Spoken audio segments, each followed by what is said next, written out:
aunty எங்கே அரசனும் எங்கே ஆண்டி எங்கே அரசனும் எங்கே அறிஞன் எங்கே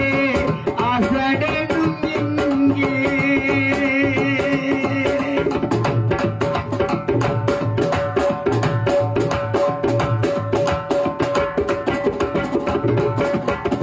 ஆண்டி எங்கே